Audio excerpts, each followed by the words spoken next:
In this video, I'm going to show you how you can easily turn on or off light theme on chess.com. Be sure to watch the video to the very end so you don't make any mistakes, and of course do not forget to like this video and subscribe to my channel. Thanks guys.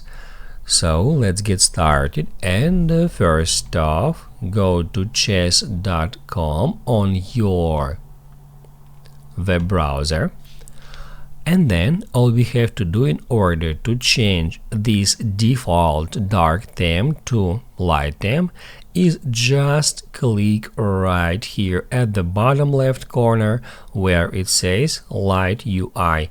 UI stands for user interface. If we click right here, some elements turns into light mode. So let's say I would like to click at play, and as you can see, that element turns into light mode.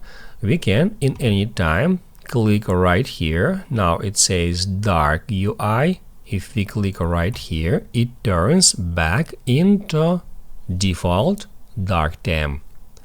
That's how you can easily turn on or off light theme on chess.com.